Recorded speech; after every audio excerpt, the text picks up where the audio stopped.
여들톡 들으면서 나도 팟캐스트 한번 해볼까? 라고 생각해본 톡토로들 계신가요? 어렵지 않습니다. 글로벌 최대 스트리밍 플랫폼 스포티파이와 함께라면 누구나 팟캐스트를 제작하고 발행할 수 있어요.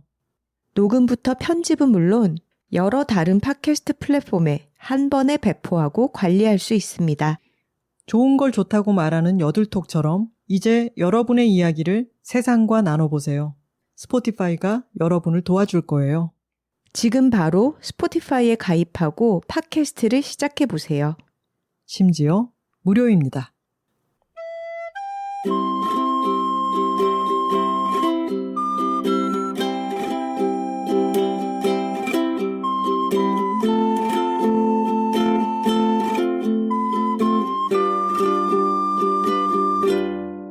여자둘이 토크하고 있습니다. 안녕하세요. 김하나입니다. 안녕하세요. 황선우입니다. 갑자기 날씨가 추워져서 지금 만개한 벚꽃들이 떨고 있어요. 그러게요. 지난번에 식목일 언저리에 패딩과 함께 배워머를 넣으시면 된다라고 했는데 다시 꺼내야 되는 날씨가 됐습니다. 그러게요. 어제는 막 체감 기온이 영하더라고요. 눈도 왔잖아요. 벚꽃이 펴 있는데 눈이 막 동시에 쏟아지고 이러니까 참 이게 기후 위기의 영향도 있겠죠. 걱정스럽습니다. 하지만 지난주에는 날씨도 따뜻하고 만개한 봄꽃들을 한껏 즐길 수 있는 그런 시간이었어요. 저희 동네 망원동에도 벚꽃 명소가 있습니다. YG 엔터테인먼트 가는 길로 쭉 이어져 있는 벚꽃 터널이 만들어지는 길인데 합정에서 망원 사이라고 볼 수 있죠. 희우정로라고 하는 이름이고 그 길이 또 좋은 것은 차들이 쌩쌩 다니기 힘든 길이잖아요. 길이 넓지가 않고 양쪽으로 차들이 대져 있기 때문에 원래도 차량의 속도가 거기에선 떨어질 수밖에 없는데 그렇기 때문에 사람들이 거기에 벚꽃을 구경할 때 길로 다 나와서 그 벚꽃 터널 한중간에서 막 사진을 찍고 그러는데 어차피 차들도 천천히 가면서 벚꽃을 구경하기 때문에 그 길의 느릿한 느낌이 참 좋아요. 맞아요. 오래된 빌라들이 많이 있고 중간중간 작은 식당이나 카페들이 있고 벚꽃이 피어있는 한 3, 4일 정도의 절정의 시기에는 거기서 이제 천천히 산책하면서 서로 사진도 찍어주고 꽃도 바라보고 하는 그런 사람들을 많이 만날 수 있는 곳이죠. 저희의 PT 선생님, 트레토로 박정은 선생님이 이런 말씀을 하셨어요. 희우정로 벚꽃 보셨어요? 뭐 이런 얘기를 주고받다가 거기는 사람들 표정이 다 너무 환하고 밝아서 좋아요. 그 벚꽃이 환하고 밝은 것도 참 예쁘지만 그걸 사람들이 다 올려다보면서 너무 즐거워하잖아요. 환한 표정으로. 그런 걸 보는 일이 흔치는 않기 때문에 또 그 반짝이는 며칠이 참 소중한 것 같습니다. 맞습니다. 그리고 트레토로님이 아주 유용한 팁을 하나 전수해 주셨어요. 뭐죠? 지지난번에 운동하러 갔을 때 수면에 관한 어떤 팁을 주셨는데 트레토로님은 여들톡에도 출연하셨을 때 우리가 얘기 나눈 바 있듯이 스포츠 심리학을 전공하신 분이에요. 그래서 약간 이런 거 좋아하세요. 뇌를 해킹하는 법. 맞아. 몸을 속이는 법. 그렇지. 내 몸에게 지금 이런저런 착각을 심어서 해내게 만드는 것. 이런 거에 관심이 많고 또 잘하죠. 조련을. 근데 잠들기 전에 왜 우리가 렘수면이라고 하는 말을 하잖아요. 그게 래피드 아이 무브먼트라는 뜻이잖아요. 눈이 빠르게 움직이면서 그러니까 깊이 잠들기 전에 안구 운동이 활발해지는 그런 수면 단계라고 하죠. 잠이 들어가는 단계. 우리가 다른 사람 잠든 모습을 봤을 때 눈꺼풀 아래로 눈동자가 막 빠르게 움직이는 거를 관찰하게 될 때가 있잖아요. 그럴 때가 있죠. 그 단계라고 뇌를 속이는 거예요. 어떻게 하냐면 실제로 래피드 아이 무브먼트를 해서 그래서 눈을 감은 채로 눈동자를 움직이는 거죠. 잠이 들어가는 어떤 결과로 해서 눈동자가 움직이는 게 아니라 눈을 내가 움직임으로 해서 몸이 지금 잠들어가고 있다고 착각하게끔 만드는. 그렇죠. 근데 선생님이 이런 말씀을 하셨어요. 정신과 의사로부터 이 얘기를 들었을 때 잠을 자기 위해서 눈동자를 이렇게 움직이다가 눈동자를 굴리라고 하셨다는 것 같았어요. 그래서 눈동자를 막 이렇게 움직이면서 뭐야 안 되잖아 라고 했는데 다음 장면 아침. 아침이 되어 있더라는 거예요. 근데 내가 그 얘기를 듣고 저도 인면이 좀 힘든 타입이어서 뭐 속는 셈 치고 뭐 물건을 더 사는 것도 아니고 내 눈동자를 내가 움직이기만 하면 되는 거니까 누워가지고 이제 저는 잘 때 작은 소리에도 잘 깨기 때문에 여러분 아시죠? 맥스 이어플러그 형광 핑크색을 착용하고 자는데 그걸로 귓구멍을 막고 그리고 안대를 이렇게 눈에다가 딱 착용을 하고 그러고서는 눈동자를 이제 움직이기 시작했어요. 저는 왼쪽 오른쪽으로 왔다 갔다 하는 거를 좀 열심히 해봤어요. 잘 됐어요? 좀 굴려보기도 하고. 근데 그러면서 똑같은 의심이 찾아왔죠. 뭐야 안 되잖아. 근데 하고 정신 차리니 아침이야? 잠이 쏙 들어서 그리고 그날따라 저는 원래 화장실에 이제 자다 말고 깨서 화장실을 다녀오느라고 수면의 질이 좀 안 좋곤 했었는데 그날따라 화장실도 안 가고 너무 잘 잔 거예요. 그래서 요새 탁구 특훈을 받고 그래서 그런가? 라고 생각하면서 그 다음 날에도 또 해봤어요. 근데 그랬더니 아유 오늘은 안 되네. 오늘은 안 돼. 또 아침이야? 또 잠이 든 거야. 그거를 한 5일 연속을 했어요. 완전 잘 먹히는 해킹 잘 당하는 애였네. 그러니까 약도 안 먹었고 평소보다 확실히 잠을 빨리 잘 들었던 거예요. 축하해요. 좋은 방법을 찾았네. 그러니까 그래서 톡토로 여러분들도 인면이 힘든 분들이 계시다면은 믿져야 본전이니까 눈을 한번 굴려보시라. 근데 이게 또 성격적으로 안 맞는 사람들이 있을 수 있어요. 저처럼 좀 의심이 많은 사람들은 되겠어? 하고 해보다가 다음날 아침이 아니라 거봐 안 되잖아 이러고 눈 떠서 또 폰을 보게 되더라고요. 하지만 선우 씨는 원래 잘 자잖아. 잘 자는 편이지. 그렇게까지 피로를 못 느꼈을 수도 있고. 근데 이거 듣다 보니까 그거 같지 않아요? 왜 롤러코스터를 같이 타면 이게 심박수가 빨라지니까 내가 지금 높은 데서 떨어지는 이 무서운 것 때문에 심박수가 증가한 건데 옆에 있는 사람 때문에 두근대는 거랑 착각해서 그치. 더 좋아하게 된다? 이런 연구 결과 있잖아요. 맞아요. 그거 같지 않아요? 같이 공포 영화를 보러 간다거나 했을 때 옆 사람 때문에 흥분한 것으로 착각하곤 한다. 이런 얘기가 있죠. 근데 이 눈동자 움직이는 것은 뭐 미신적인 영역 같은 것이 아니라 이런 연구 결과가 있다고 하니까 심박수도 미신은 아니야. 이런 거 보면 인간의 몸과 정신세계라는 것이 참 귀엽지 않나요? 그러게요. 습관을 들이는 노하우 같은 것도 보면은 자기 뇌를 이렇게 저렇게 구슬리고 또 보상을 주고 하면서 습관이라는 걸 만들어가는 거잖아요. 그런 건 좋은 요령이죠. 맞습니다. 지난주에 저희가 톡토로들에게 인사를 받을 일이 많이 있었습니다. 4월 9일 수요일 MBC 뉴스데스크에 저희 인터뷰가 나갔어요. 여기서 녹화했잖아요. 네, 저희 소리째 팟캐스트를 오늘도 녹음하고 있는 소리째에서 나란히 앉아서 인터뷰를 했고 수요일에 그 뉴스가 나갔는데 MBC 뉴스 다들 많이들 보시잖아요. 그러니까 인스타그램으로도 저희 태그해 주시고 친구들한테는 연락이 오기도 해서 아 정말 저녁 뉴스에 나간다는 게 이렇게 큰일이었구나 싶더라고요. 저희가 집회를 사실은 많이 나간 축이라고 할 수는 없지만 그래도 여러 번 나가고 그리고 그 피켓을 집에다가 세워놨잖아요. 맞아요. 그게 집회 나갔을 때 이제 다양한 구호를 담은 손피켓을 나눠주시는데 그거를 매번 다 집에 들고 오진 않지만 약간 강렬한 바람을 담아서 기도하듯이 저희 집에 그 피켓 공간을 만들어놨어요. 피켓을 전당처럼. 그래서 내란숙의 체포, 국민의힘 해체, 막 이런 식의 구호들을 좀 보면서 이게 빨리 이루어졌으면 좋겠다. 하루에 한 번이라도 좀 생각하는 그런 시간을 가지곤 했었는데 이제 탄핵 선고 이후에 그거를 찍어서 올렸더니 톡토로이기도 하신 기자님, 임소정 기자님이 그 사진을 보고 탄핵 선고에 대해서 시민으로서 깨어있는 시민으로서 한마디를 부탁드린다라고 하셔서 저희가 응하게 되었죠. 그리고 톡토로 분들 중에 뉴스를 틀어놓고 딴 일을 하다가 이 음악은? 설마? 이러면서 뉴스를 보러 나왔다가 정말로 그것이 이제 저희가 연주했던 다만세가 뉴스의 배경음악으로 이렇게 삽입이 되었었잖아요. 그리고 우리가 나와 있는 것을 보고 너무 반가웠다. 이렇게 말씀들을 해주시더라고요.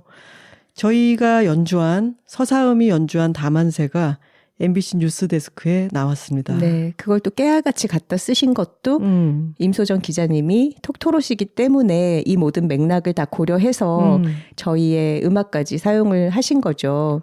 근데 들어봤더니 너무 그럴듯한 거예요. 맞아요.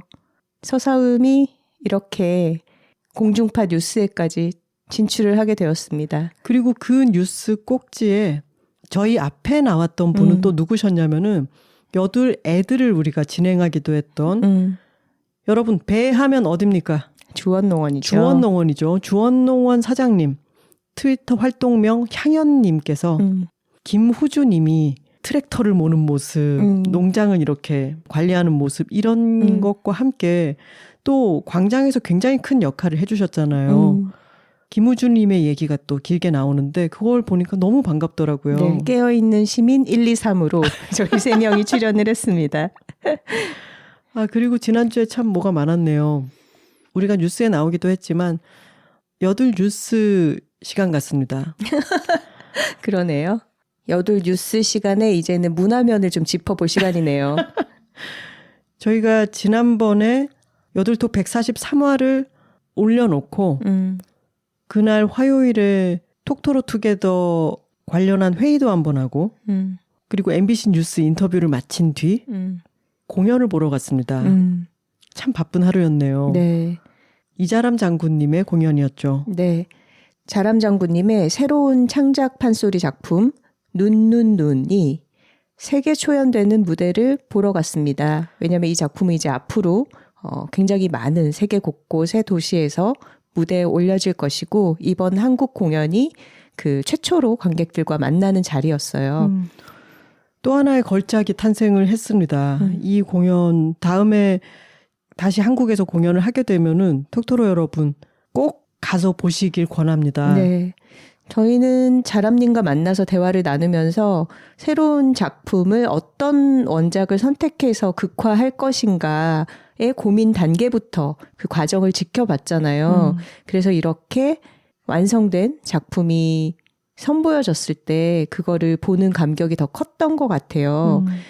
자람님의 창작판 소리를 한 번이라도 보신 분이라면은 그 무대의 매력을 잘 알고 계실 거예요. 근데 이번 작품 눈의 경우에는 제가 느꼈던 감상은 이 사람의 연기력이 원래도 뛰어났지만 약간 한층 더 한 계단을 올라갔다. 그렇죠. 이방인의 노래 때도 보면은 좀 다양한 캐릭터를 연기할 때 이 사람이 몸의 방향을 살짝 돌린다거나 눈썹을 조금 올렸다 내렸다 하는 걸로 완전 다른 인물을 불러오는 걸 봤잖아요. 근데 이번에는 동물이 되기도 하더라고요. 하지만 동물이 된 걸 우리가 본 적이 있었죠. 뭐 수군가 이런 걸 할 때 자라라든가 호랑이라든가 그런 연기를 할 때도 와 진짜 대단하다라고 생각했는데 이번 눈에서 말연기가 아주 탁월했다. 하인이 되었다가 주인이 되었다가 또 말이 되었다가 하는 게 자유자재로 변신이 일어나고 그리고 어떤 무대 위에 텅 비어있는 공간에서 압도적인 이미지를 불러오는 그런 효과는 노인과 바다를 또 생각하게 하더라고요. 노인과 바다에서는 우리가 다 같이 넘실대는 바다가 눈앞에 펼쳐지는 걸 봤잖아요. 이번에는 영하 20도에 정말 사방이 다 하얀 사위가 펼쳐지는 그런 눈밭에 잠기는 것 같은 그리고 귓가에는 계속 귓전을 때리는 이 눈보라 소리, 바람 소리가 막 계속 살을 얼어붙게 만드는 그런 러시아의 겨울에, 한겨울에 다녀온 것 같습니다. 맞습니다. 판소리의 매력이 정말 폭발하는 공연이었고 이제 컴퓨터 그래픽도 또 AI로도 굉장히 많은 이미지를 만들어내는 그런 시대가 되었잖아요. 근데 눈앞에서 고수 한 명, 소리꾼 한 명이 우리를 이렇게 생생한 이미지 속으로 데려간다는 게 그것도 가장 본원적인 방식이랄까? 목소리라든가 북한대라는 것은 아주 옛날부터 있었던 도구랄까요? 그렇잖아요. 근데 그 단순한 것들로 가장 복잡하고 생생한 이야기와 이미지를 불러낼 수 있다는 게 정말 근사하게 느껴졌습니다. 네. 모든 것을 다 완벽하게 꽉 채워서 빈틈 없이 사실적으로 재현하는 그런 식의 예술이 많아지고 우리가 그것에 좀 지쳐가기도 하잖아요. 그런데 여백을 많이 두고 관객으로 하여금 능동적으로 상상력을 발휘하면서 참여하게 만드는 그것이야말로 판소리 예술의 위대한 점이 아닌가라고 이번에 다시 한번 느끼게 됐습니다. 벌써 해외 공연이 잡혀 있다고 이야기를 들었는데 다양한 곳에서 많이 공연하시고 다음에 한국에서 공연하게 될 날을 톡토로들과 함께 기다리고 있겠습니다. 또 톡토로들도 이번에도 너무 많았어요. 맞아요. 저희가 공연을 보러 갔던 날에도 공연장 로비에서 많은 톡토로들과 인사를 나눴고 공연이 이루어지는 기간 동안에 다녀온 톡토로들이 저희에게도 알려주시고 해서 아 다들 재밌게 보고 오셨구나라는 거를 확인을 했죠. 자, 이번 144화 주제는 저의 리포트라고 할까요? 김하나의 생애 첫 탁구대회 참가기입니다. 네. 톡깔 한번 갈까요? 아이요. 둘, 톡토로 톡토로 톡! 파워. 파워. 파워. 파워. 제가 작년에 도쿄 K북 페스티벌에 다녀와서 리포트를 했던 것처럼 이번에는 하나 씨가 혼자 경험한 탁구 대회에 대해서 얘기를 주로 끌어나가고 제가 좀 추임새를 넣으면서 북을 치는 식으로 오늘 진행을 해보도록 하겠습니다. 보니까 이번 주말에 생활체육 관련된 행사들이 참 많더라고요. 저희가 속해 있는 여성작가 달리기 모임, 큰달 모임에서도 하프마라톤을 완주했다, 10km 대회를 나가서 뛰었다 이런 작가님들이 많이 계시고 주말 이틀 동안에도 많은 달리기 대회 그리고 하나 씨가 나간 탁구 대회 이런 생활체육 행사들이 열린 것 같아요. 이제 날씨가 따뜻해지니까 점점 더 활발해지겠죠? 아마도 어제 오늘보다는 더 좋은 날씨를 기대하고 그런 행사들을 잡았을 텐데 날씨가 좀 달라지긴 했죠. 네. 여튼 탁구 대회라는 것을 살면서 나가보게 되리라고는 한 번도 상상을 한 적이 없어요. 톡토로들을 위해서 잠깐 배경 설명을 드리자면 하나 씨랑 저랑 같이 다른 친구들 2명 망원 탁구클럽 망타클로 탁구를 배우기 시작한 게 처음 시작한 거는 한 2년 반 정도 전인 것 같고 근데 중간에 이제 뭐 센터를 쉬기도 하고 좀 띄엄띄엄 배워서 꾸준하게 계속했다고는 할 수 없어요. 그리고 저는 이제 다른 것들 뭐 플룻이라든가 도예라든가 이렇게 배우는 게 많아지면서 탁구 모임에서 이탈을 해서 지금은 쉬고 있는 중이고 하나 씨와 이제 다른 친구 2명은 저희가 처음 탁구를 시작했던 청소년 센터로 돌아가서 다시 성실하게 배우고 있는 중입니다. 그러니까 탁구 수업이 조금 밀도가 떨어졌다가 올라갔다가 하던 와중에 이제 올해 초부터 하나 씨가 좀 정착해서 다시 재밌게 치기 시작한 것 같아요. 그쵸. 금빛 종소리 투어를 다니느라고 한 2달 탁구를 쉬었다가 2월 초부터 다시 청소년 센터에서 탁구를 치게 되었는데 2월 초부터구나. 그러면은 얼마 안 됐네요. 그렇죠. 근데 그 전에 다니던 사설 탁구장은 화요일, 목요일이 가는 날이었는데 청소년 센터는 월수금을 나가거든요. 근데 일주일에 2번 치는 것보다는 일주일에 3번을 치는 게 더 어떤 리듬감을 잃지 않게 하는데 좋은 것 같아요. 그럼요. 아마추어한테 일주일에 한 번 더 수업이 있다라는 거는 엄청 큰 차이죠. 근데 그게 일주일에 2번 칠 때는 좀 덜 가고 싶었단 말이에요. 횟수가 더 적은데도 오늘 탁구 가는 날이네 이렇게 생각하면서 갔어요. 근데 일주일에 3번이 되니까 오히려 더 탁구를 안 치는 날에는 뭐 좀 가뿐한 것도 있지만 다시 탁구를 치고 싶은 마음이 더 생기는 것 같아요. 일주일에 3번 치니까. 탁구는 이 랠리라고 하죠. 서로 공을 똑딱똑딱 주고받는 그 똑딱똑딱 하는 리듬을 잘 맞춰서 주고받아야 되는 건데 생각보다 아주 리듬의 게임이기도 하기 때문에 월수금이라고 하는 리듬이 더 맞는 것 같다라는 생각도 들고요. 근데 여튼 어쩌다가 탁구 대회라는 것을 나가게 되었는가 하면 센터에 있는 사람들이 탁구 대회를 나가곤 한다는 건 알고 있었어요. 근데 저는 탁구 대회를 나갈 생각을 한 번도 해본 적이 없기 때문에 그냥 남의 일이라고 생각한 거죠. 근데 이 청소년 센터 선생님이 김하나 씨는 이번에 대회 나가요. 그러는 거예요. 대회요? 저는 대회 같은 데 나갈 마음이 없어요. 이렇게 얘기를 했는데 지금 탁구를 같이 치고 있는 다른 친구들은 좀 더 연마해서 나가고 김하나 씨는 지금 나가라는 거예요. 통보를 받은 거네?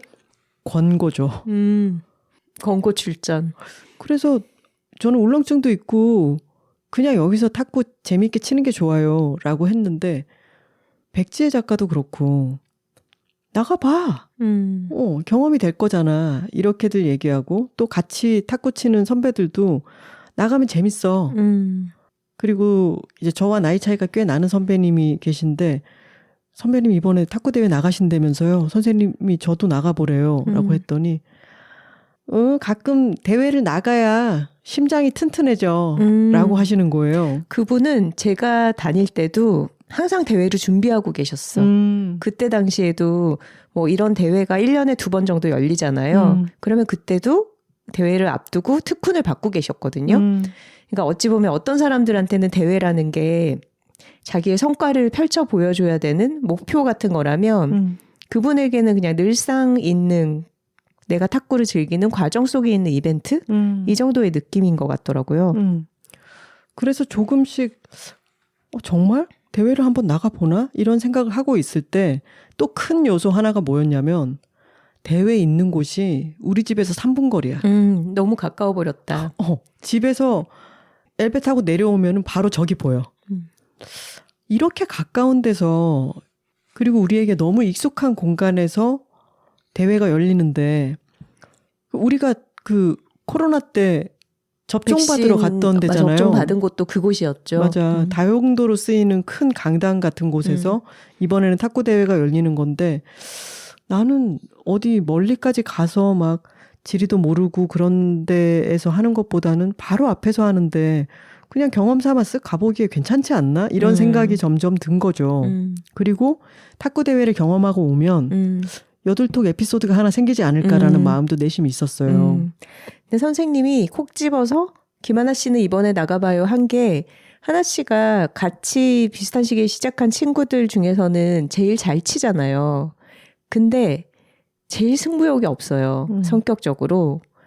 근데 저는 최선을 다하면 죽는다 책을 쓸 때 한창 탁구를 치던 시기라서 그 책의 내용에도 있지만 저 같은 경우엔 되게 승부욕만 있는 타입. 승부욕은 있는데 잘 못 치니까 그 마음에 내가 잡아먹히는 거예요. 더 잘하고 싶은데 잘 안 되고 계속 지고 이러면 재미 자체가 없어지는. 그래서 탁구를 오랫동안 하면 좋겠다라는 생각은 하지만 요즘 쉬고 있는 것도 좀 그런 영향도 있거든요. 근데 하나 씨는 친구들 사이에서는 제일 잘 쳐. 그래서 우리가 별명을 김탁구라고 부르죠. 근데 이기는데 연연하지 않고 난 별로 시합 나가서 그렇게 잘하는 게 내가 즐기는 거랑은 좀 상관이 없는데 라고 하는 와중에 선생님은 나가보라는 그런 권유를 한 거잖아. 약간 이게 또 리더가 되고 싶지 않지만 리더의 운명을 받아들이는 콘클라베적인 상황이랄까? 그렇게 베니테스 추기경이 돼요. 그리고 선생님이 이런 말씀도 했어요. 멋 모를 때 나가야 돼. 이게 내가 이제 좀 친다. 해볼만 하다 싶어서 나갔다가 서브 한번 제대로 받아보지 못하고 패배하고 나오면 멘탈이 무너져서 탁구를 그만두는 경우들도 있다는 거예요. 그게 이 탁구 대회가 말하자면 체급식으로 자신의 실력에 맞춰서 부수가 나눠져 있잖아요. 그런데 처음 출전하는 사람들의 그 그룹만 희망부라고 명명이 되잖아요. 이름 너무 귀엽지 않나요? 너무 귀여워요. 너네들은 새싹이야. 약간 이름으로. 근데 이 희망부는 물론 어린이들만, 청소년들만 있는 게 아니라 정말 몇 살에 탁구를 시작했든 간에 초보자들 그룹인 거죠. 근데 희망부는 생애 딱 한 번만 출전을 할 수 있다는 거예요. 맞아요. 근데 그러다 보니까 마치 이제 첫 구매 할인 이벤트처럼 처음 나오는 사람들만 모여서 경기를 하는 거다 보니 사실은 초보자들을 위해서 열려 있어야 되는데 진짜 오래 친 사람들이 경기 출전을 안 하고 이제 아껴뒀다가 여기서 내가 짱 먹을 거야 하면서 되게 몇 년씩 구력이 된 사람들이 짠 나타나는 그런 경우가 있다고 하더라고요. 원래는 희망부가 탁구를 시작한 지 1년 미만인 자들에 한해서 참여할 수 있는 리그였어요. 근데 그걸 확인할 수는 없잖아요. 그치. 그러니까 10년씩 친 사람도 희망부에 출전을 할 수가 있는 거죠. 그래서 선생님이 그러셨어요. 어떤 아주 희한뽀짝한 서브를 저한테 착 날려주시더니 오. 희망부에서 이렇게 치는 사람이 있으면 사기꾼이야. 근데 의심해봐야겠네. 근데 사기꾼들이 많아. 근데 그럴 때는 만약에 어떤 굉장한 공을 날리는 사람이 온다 그러면은 어떻게 받아야 돼요? 그러면 기도하고 치는 수밖에 없어요. 뭐가 되든 간에. 이렇게 얘기를 해주시기도 했죠. 그리고 승부욕에 대해서도 이런 얘기를 하셨어요. 이제 출전을 해야겠다 생각을 하고 근데 선생님 승부욕이 강한 사람이 게임에서 더 유리하지 않나요? 이런 얘기를 했더니 아니에요. 승부욕이 너무 강한 사람들은 제풀에 맞아. 자기가 불리해지거나 하면 과하게 흥분을 하거나 과하게 긴장을 하거나 해서 그 멘탈을 다루는 게 더 힘들어지기도 한다는 거예요. 너무 알겠어. 그리고 그런 것도 있을 거야. 한번 대회 나가서 경험이겠거니 하고 야구로 삼아야 되는데 지고 나서 그거에 너무 연연하게 되는 거예요.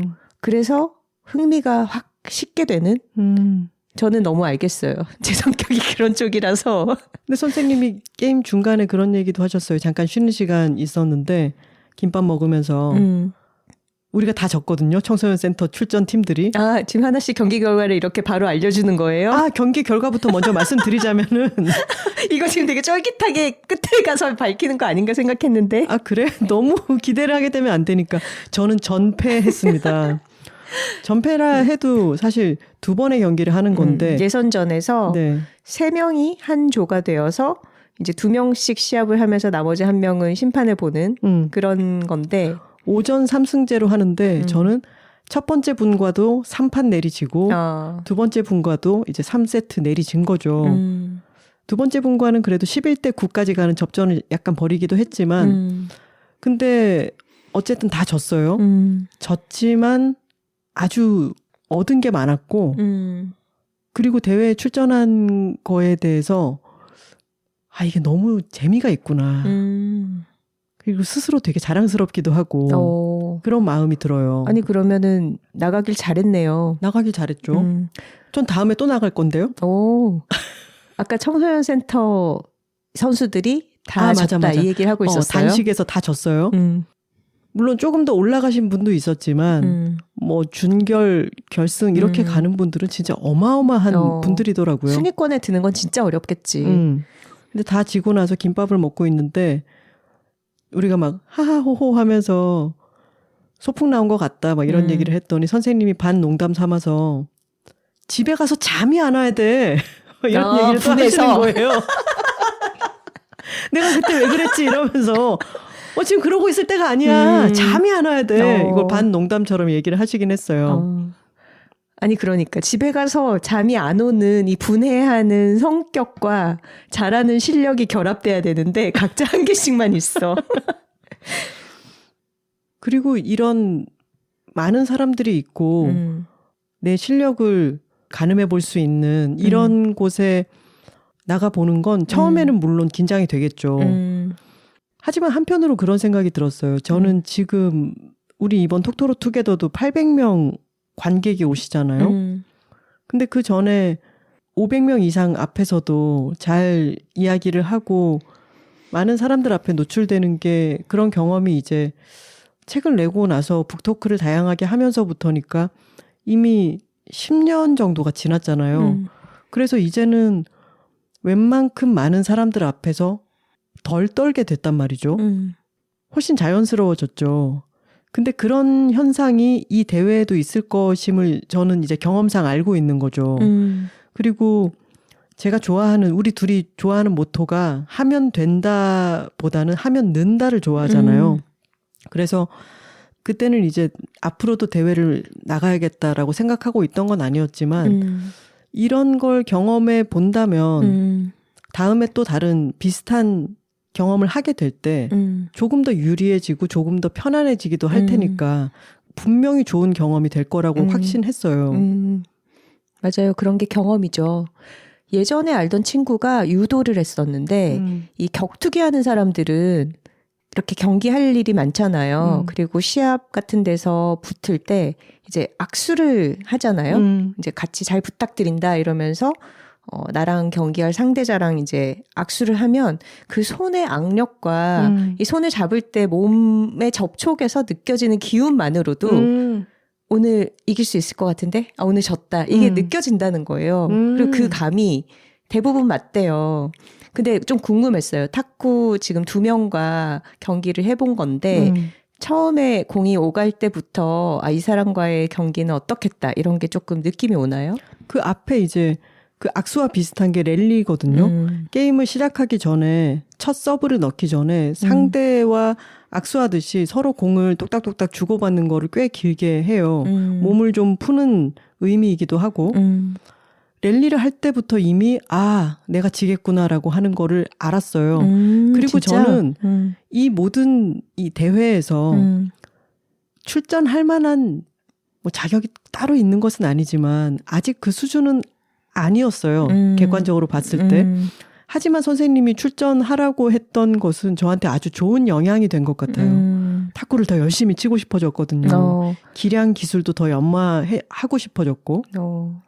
정말 선생님이 의도한 그런 좋은 결과가 맺어졌네요. 김하나 학생에게서. 그렇죠. 그래서 랠리를 칠 때 이미 내가 지겠구나. 지겠구나는 아니지만 이 사람들이 나보다 구력이 높구나. 쉽지 않구나. 라고 하는 것을 느꼈죠. 하지만 그 전에 이미 저는 티셔츠에서 패배를 하고 만 것이었어요. 뭐냐면 이번에 대회를 갔더니 다들 엄청 여러분들 아시죠? 뭐 배드민턴이라든가 탁구 같은 경기는 얄부리한 이런 저지 같은 스타일의 좀 약간 촤르르 떨어지는 얇은 티셔츠 그리고 형광색이라든가 다양한 무늬가 화려하게 들어가 있는 그런 티셔츠들을 많이 입잖아요. 그 탁구복 티셔츠 색깔의 미감은 약간 테크노적이야. 좀 그런 뭐 맞아. 울트라 DJ 페스티벌 약간 이런 느낌이지 않아요? 굉장히 네온색과 막 이렇게 형광 핑크와 파랑과 막 이런 것들이 또 섞어졌어. 꼭 하나만 쓰는 법이 그렇죠. 없고 엄청나게 막 무늬를 이루면서 약간 이렇게 번져나가듯이 막 용트림을 치는 그런 거 되게 추구미지 않아요? 탁구 티셔츠 세계가? 근데 그런 거를 여기에 가담하고 있지 않은 사람의 눈으로 봤을 때 그게 사실 뭐 대단히 아름답다거나 세련됐다거나 이렇게 느껴지지는 않잖아요. 그렇죠. 근데 기능적이긴 하겠죠. 아무래도 그렇죠. 가벼우니까. 그렇죠. 그리고 저희 집이 한강에서 가깝기 때문에 한강에서 자전거 타던 분들이 밥 먹으러 많이 나오죠. 동네에. 그렇죠. 근데 그러면 막 쫙 붙는 쫄쫄이 바지 같은 거에 엉덩이 이제 패드가 들어가 있고 막 또 자전거에 또 특유의 화려한 이런 문양이 들어가 있는 티셔츠 같은 걸 입고 그 종목별로 어떤 복식의 특징들이 다 있죠. 그렇죠. 제가 생각하는 저도 자전거 타기를 좋아하지만 저의 머릿속에 있는 자전거를 타는 아름다운 모습은 콜바넴이란 말이에요. 콜미 바이 유 네임. 약간 셔츠나 반바지에 양말 신고 피케 셔츠나 거기에 면 반바지에 보트 슈즈 같은 거 뭐 이런 거 양말에 구두나 운동화 동네를 이렇게 바구니가 만약에 달려 있다면 거기는 꽃이라든가 뭐 책이라든가 이런 게 좀 들어가 있고 그런 느낌. 쫄쫄이 바지와는 굉장히 먼 세계. 그렇죠. 여튼 외부자가 보기에는 왜 저럴까라고 하는 생각을 하게 하지만 저는 이번 탁구 대회에서 느꼈죠. 티셔츠에서부터 나는 졌구나. 그 티셔츠도 하나 씨가 이번 대회에 참여하기 위해서 일부러 좀 준비한 나름 회심의 아이템이었잖아요. 그렇죠. 나이키 ACG 라인에서 나오는 티셔츠였는데 그 티셔츠 앞섭에 새가 화려한 색깔의 새가 2마리 그려져 있는 거였어요. 그 왜 불이 되게 커다랗고 열대지방 사는 색깔 화려한 그런 부리를 가진 새 있잖아요. 이름을 찾아보니까 토코투칸이라고 하더라고요. 남미 쪽에 있는 새이고 또 제법 화려하기 때문에 제 티셔츠는 회색이었지만 그 새가 일종의 어떤 활기와 스포츠적인 에너지 이런 것을 좀 전달해 주지 않을까라고 생각했는데 웬걸. 아우. 그래. 아니 보니까 저도 가서 봤잖아요. 하나 씨 티셔츠는 나름 이제 전투적인 어떤 용맹성을 티셔츠에 프린트로 보여주겠다 하고 그런 걸 준비를 했는데 말하자면 약간 가방에 키링 하나 단 수준이고 다른 사람들은 자기 자신이 그냥 독거미가 돼 있는 거야. 색깔이 그냥 그 와중에 혼자서 키링 하나 달고 쫄래쫄래 가 있는 우리 아이. 그리고 가만히 이제 관찰을 해봤더니 잘하는 사람들일수록 이게 화려해져요. 색감이. 형광 핑크. 그 자신감의 표현 아닐까? 그런 것 같아요. 그리고 막 아주 도드라지는 머리끈이라든가 그런 나름의 탁구의 화려한 스타일을 추구하는 사람들은 실력과 정비를 하는 것 같더라고요. 하긴 잘 못하는데 그렇게 눈에 띄게 입으면 더 창피할 따름이니까. 보니까 저처럼 순진한 티셔츠를 입은 사람들은 다 못해. 그런 티셔츠 입은 사람 치고 잘하는 사람이 없어. 법칙인가? 그러니까 마음의 준비가 안 돼 있는 거죠. 캐주얼하게 탁구를 치는 탁구는 취미라고 생각하는 사람과 나는 대회에 그러네. 걸맞은 복장을 하고 이곳에 찾아왔다라고 하는 사람은 마인드부터가 다른 거예요. 옷부터 사야겠다. 옷부터 독거미 옷으로 사고 정신 무장을 새로 해야겠네요. 그리고 그런 새도 토코투칸 이런 게 아니라 공작새 아주 막 시끄러운 앵무새 요런 색깔들로 도배된 용트림하는 그런 티셔츠를 하나 사야겠다라고 생각했습니다. 그쵸. 자전거 타시는 분들 사이에서도 그 몸에 밀착되는 수트라든가 이런 게 기록을 단축시켜주는데 엄청 큰 역할을 하잖아요. 그렇죠. 그러니까 그게 너무 예뻐 보여서 그렇게 입는다기보다는 기능을 추구하다 보면 그 세계로 가는 거고 진짜 몇 분 몇 초를 가르는 뭐 그런 세계에서는 그런 장비가 너무 의미 있어지겠죠. 당연히 그렇겠죠. 우리 김탁구 씨 이제 생애 첫 탁구 대회에서 그런 걸 느끼고 오는 거지. 자전거 타는 분들의 그런 복식에 대해서도 이것은 자전거에 임하는 마음 자체가 다른 것이로구나라고 깨닫게 되었죠. 저의 그 전에 어떤 시야가 더 좀 좁았구나. 그게 진짜로 실력이 높아지는 출발일 수 있어요. 왜냐하면 내가 진지하게 정말 임하겠다. 이런 걸 깨닫는 거잖아요. 이 티셔츠의 미감이라든가 이런 화려한 네온 색깔이 나의 추구미인 콜바넴이랑은 다른데 싶지만 그걸 존중하고 그걸 갖춰 입으면서 마인드가 나는 이 세계에서 열심히 해서 잘해보겠어라는 어떤 이 세계의 질서를 존중하는 그게 토대가 될 수 있을 것 같아요. 맞습니다. 자, 이번 경기는 토요일에 있었습니다. 4월 12일이었고요. 그리고 제가 월수금 이렇게 탁구를 치면서 이 리듬이 내 몸에 익어가는 게 참 좋구나라고 생각했는데 너무나 안타깝게도 경기 바로 전날인 금요일 제가 저희 센터에서 탁구를 치는 그 시간에 제가 잡지 촬영이 잡혀버린 거예요. 맞아요. 중요한 일정이 생겨서 수업을 빠지게 됐죠. 네. 그러면은 제가 수요일에 가고 그 다음에 토요일에 경기에 나갈 때까지 탁구채를 잡을 일이 없는 거잖아요. 그래서 금요일에는 선우 씨가 나서서 도와줬죠. 제가 좀 상대가 돼서 랠리를 같이 쳐줬습니다. 근데 오랜만에 치니까 재밌지 않았나요? 재밌었어요. 한 1시간 반 정도를 같이 랠리를 쳤는데 왜 악기를 하는 분들도 손을 좀 놓으면 이 감이 딱 떨어진다라고 얘기하는 것처럼 여러분들 어떤 대회에 나가시든 어떤 중요한 무언가를 앞두고 있을 때 그 감을 놓치지 않기 위해서 간단한 정도로 그 전날이나 전전날쯤에 몸을 익혀두는 것 이것은 참 중요한 것 같아요. 예열을 해둔달까? 물론 전패했지만 근데 또 그렇게 시합 전에 너무 무리해서 체력이 소진될 정도로 연습을 하는 건 좋지 않잖아요. 트레토로님이 그런 식의 코칭을 좀 해주시지 않았나요? 아, 트레토로님이 유도 국가대표 코칭도 하고 그러셨던 분이잖아요. 시합에 임하기 전에 마인드 컨트롤이라든가 에너지 배분, 체온이 떨어지지 않도록 하는 법 이런 여러 가지 충고를 제가 PT 가서 할 때마다 여러 번 해주셨어요. 그게 참 많은 도움이 됐습니다. 우선은 긴장을 다스리는 게 중요하기 때문에 왜 래피드 아이 무브먼트를 통해서 잠을 오게 하는 것처럼 숨을 내쉬는 숨을 끝까지 길게 그렇게 내쉬면은 몸이 이완됐구나 잠을 자고 있구나 또는 졸려하는구나라고 하는 신호를 준다는 거예요. 심호흡. 심호흡을 특히 들이쉬는 것보다는 내쉬는 호흡을 길게 뱉는 것 그것이 긴장을 낮출 수 있다. 그리고 또 하나는 내가 많이 긴장된다 싶을 때 내가 할 다음 동작 내가 이번에 쳐서 테이블에 어느 쪽으로 공을 보낼 것인가 라고 하는 것 그거 한 가지만 생각하라고 그렇게 나의 목표를 아주 좁히는 것 그것이 또 도움이 된다. 이것도 유효한 조언이었어요. 초보자들은 보통 머릿속에서 막 이것저것이 뒤죽박죽 돼 있잖아요. 아, 요것도 신경 써야 되고 저것도 잘해야 되고 다음에 할 한 가지에만 집중한다라는 건 되게 좋은 팁인 것 같아요. 맞아요.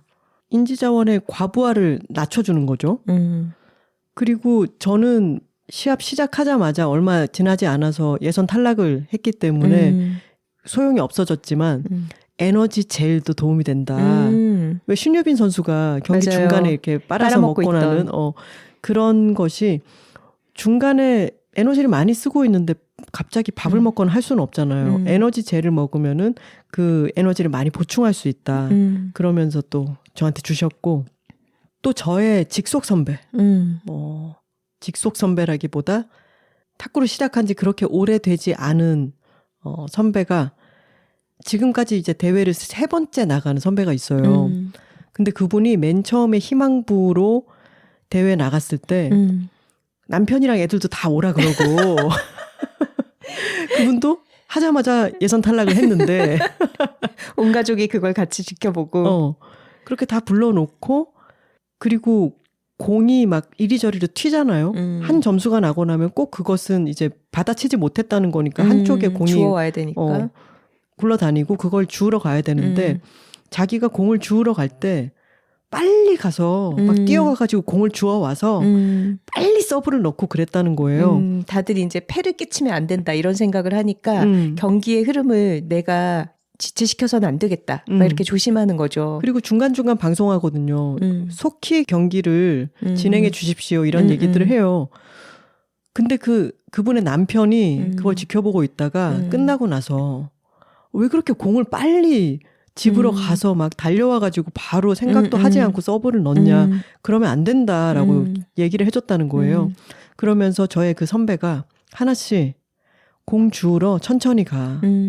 걸어가서 공 주워서 이렇게 튀기기도 하고 하면서 내가 다음 서브를 어디로 넣을 건지 무슨 서브를 넣을 건지라고 하는 거 시간 충분히 갖고 정하고 나서 침착하게 서브를 넣어. 근데 이 충고도 진짜 너무너무 중요했어요. 그러면서 이 선배가 뭐라 그랬냐면 하나씩 다음으로 희망부 출전자한테 이 얘기를 전해줘. 이 충고를 전해줘. 공 너무 빨리 주워지 말라오는 거. 마치 이제 막 불을 전하는 사람처럼.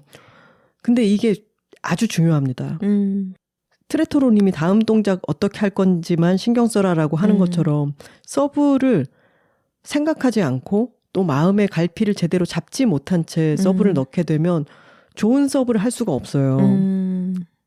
차분하게 침착하게 서브를 넣으면은 왜 경기에 나가거나 아니면 선우 씨랑 나랑도 그런 얘기 하잖아요. 청중 앞에서 떨지 않고 말하기에 저도 그런 얘기가 있었던 것 같은데 긴장하게 되면 말이 빨라진다. 급해진다. 탁구도 마찬가지라서 경기 같은 데서 흥분하게 되면 긴장하게 되면은 공의 타이밍을 기다리지 못하거든요. 침착하게 기다렸다가 쳐야 되는데 라켓이 먼저 빨리 나가게 되는 거죠. 근데 그런 것을 마인드로서 서브를 넣기 전에 침착한 시간을 가짐으로써 좀 가라앉혀 주는 거죠. 우리가 엘리트 선수들의 경기를 중계로 볼 때도 해설들이 그런 말 많이 하지 않아요? 아, 지금 타이밍을 자기 걸로 가져와야 됩니다. 맞아, 맞아. 지금 한 템포 쉬면서 좀 흐름을 끌어와야 됩니다. 이런 얘기 하잖아요. 그런 얘기네요. 정말 기세라는 것이 있기 때문에 이 사람이 이를테면 뭐 10대 3으로 지고 있다가 10대 8까지 쭉 올라가는 그런 때가 있잖아요. 그러면 이 사람은 이제 기세를 타고 있는 거잖아요. 그럴 때 그런 요령이 필요하겠죠. 아까 처음 출전했을 때 멋모르고 가족들을 다 불러서 전패하는 광경을 다 함께 봤던 선배님 얘기를 했잖아요.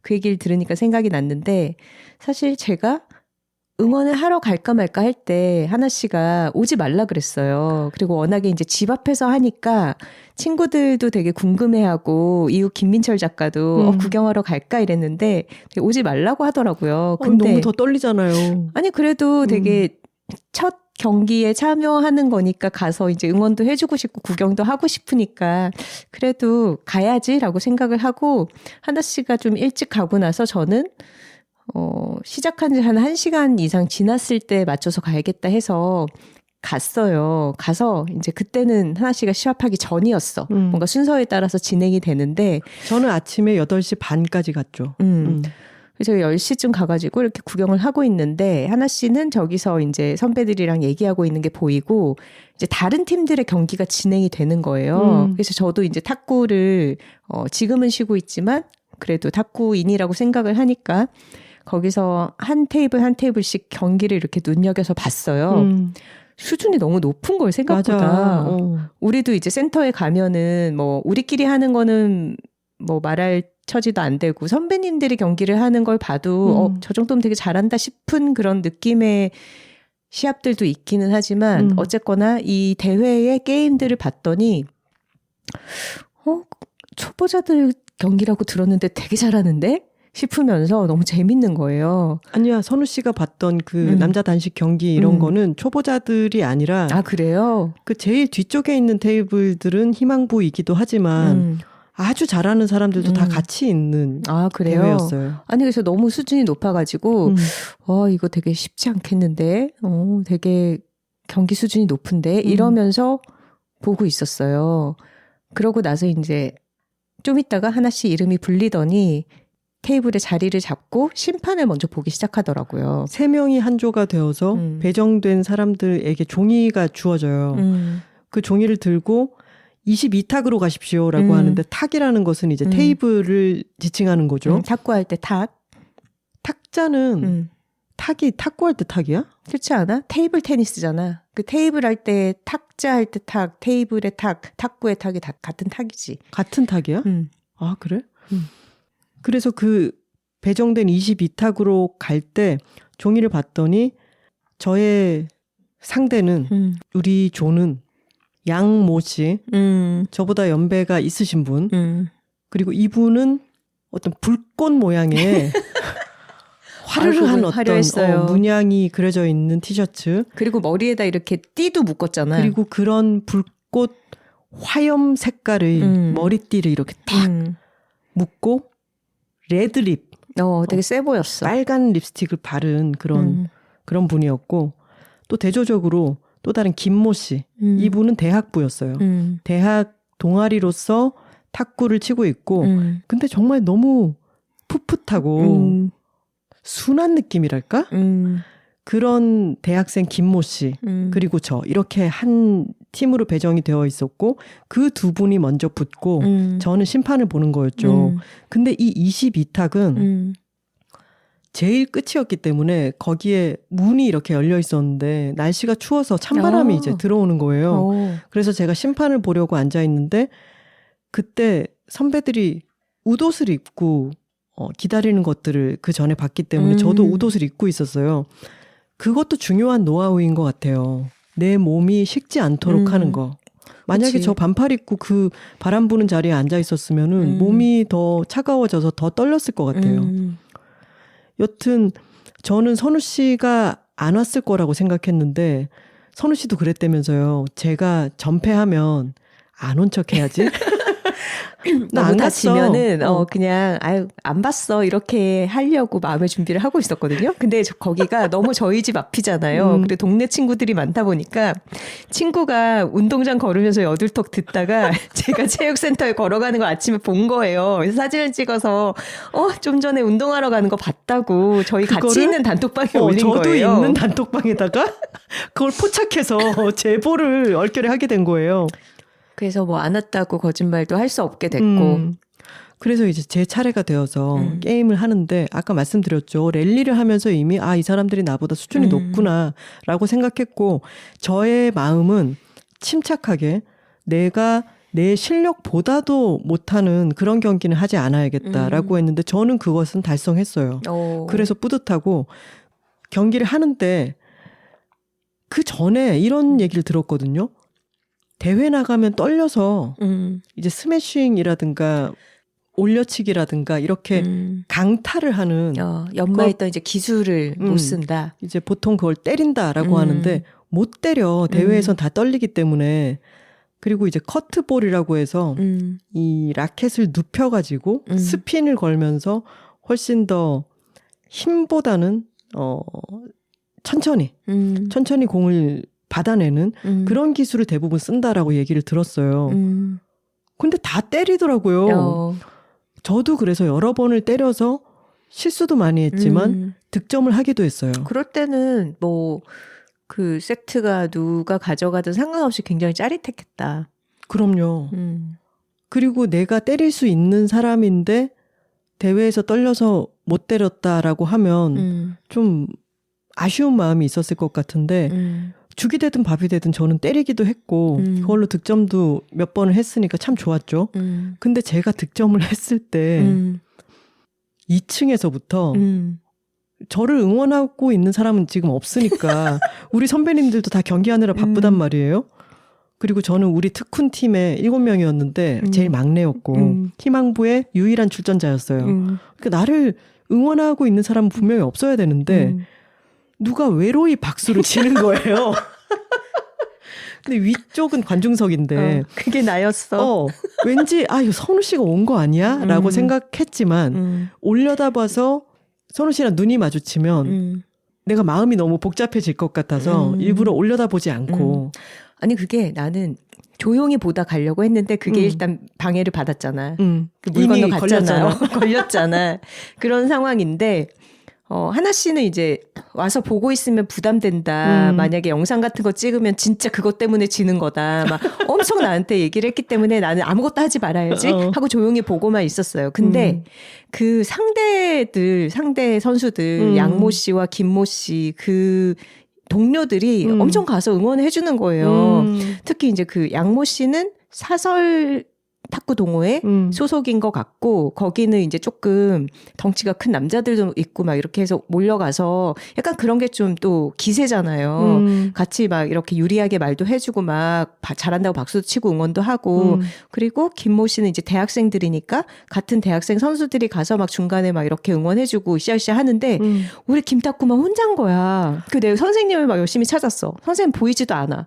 그리고 이제 우리는 공립센터 출신이니까 사실 인원이 그렇게 많지도 않고 정말 너무 외로이 혼자 호롤단신 그렇게 싸우고 있더라고요. 그래서 그냥 내가 와서 부담을 더 느끼게 되는 걸 수도 있겠지만 그래도 잘했을 때는 박수를 보내주고 싶다라고 생각해서 포인트를 넣을 때마다 그렇게 들리든 말든 박수를 친 거예요.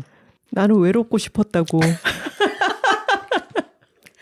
아니 왜 이것도 되게 결과 중심주의인 거야. 이 중요한 어떤 인생의 재미있는 과정에 함께 하는 거지 뭘. 아니 그래서 이 대회 분위기도 보고 제 경기도 봤기 때문에 얘기거리도 많아지고 우리 어제 뒤풀이 막 또 즐겁게 했잖아요. 방금 선우 씨 말대로 인생의 어떤 에피소드의 순간에 같이 그것을 경험했다라는 것은 결과적으로는 좋은 것 같기는 해요. 그러니까. 아니 예를 들어서 내가 만약에 처음으로 플룻 발표회를 해. 근데 나 너무 창피하고 실수할 것 같고 긴장되니까 오지 마 하면 얼마나 서운하겠어요. 그렇지 않아요? 가고 싶긴 할 것 같아요. 하지만 상대가 진짜 나 너무 긴장될 것 같으니까 오지 마라고 하면 가고 싶으면서도 안 가겠지. 아 그래? 나 하면 와도 돼. 말은 그렇게 하더라도 와도 돼. 와도 돼. 아니 근데 우리 그 플룻 학원에서도 1년에 한 번씩 발표회를 해요. 그리고 저는 이제 작년 초에 시작을 했잖아요. 그러니까 작년 24년 초에 있는 발표회는 당연히 참여를 못하는 거였고 그때는 이제 막 음계 배우고 거의 배운 지 한 달도 안 됐을 때니까. 근데 이제 1년이 꽉 찼을 때 올해 3월에 또 발표회가 있더라고요. 그래서 그때는 학원의 분위기가 달라져요. 막 갑자기 되게 술렁술렁 거리면서 학생들이 막 새로운 악보를 들고 왔다 갔다 하면서 막 2명씩 같이 연습도 하고 반주자랑 맞추느라고 막 피아노 있는 방에도 왔다 갔다 하고 되게 활기차지거든요. 저는 약간 내심 기대를 하기도 했어. 선생님이 나한테도 한번 발표회 생각 있냐고 물어보면 어떡하지?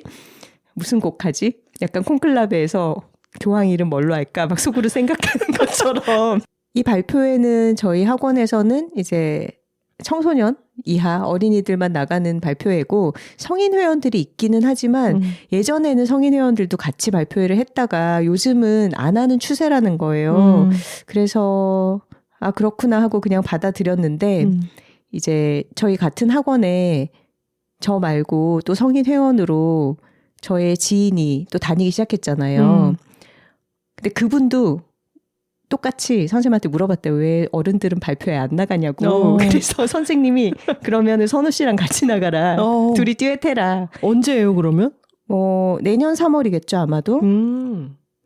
그래서 만약에 기회가 주어지면 이 첫 탁구 대회를 잘 치른 하나 씨의 이 이야기를 제가 생각하면서 저도 무대에서 많이 실수하고 부끄러울지라도 한번 직면해서 나가보도록 하겠습니다. 맞아요. 우리 서사음 공연도 맨 처음에 했을 때 책방 오늘에서 아주 작은 규모로 첫 오프라인 공연을 했을 때 제가 전곡을 실수를 했잖아요.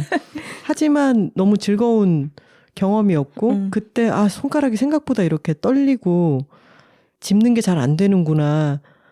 긴장을 더 잘 다스려야겠구나 이런 생각을 했는데 지금 서사음으로서도 경험치가 더 많이 쌓이니까 훨씬 더 나아졌잖아요. 그거는 연주 실력이 나아진 것이기도 하잖아요. 그런 큰 무대에서도 해본 경험치가 있다는 것은.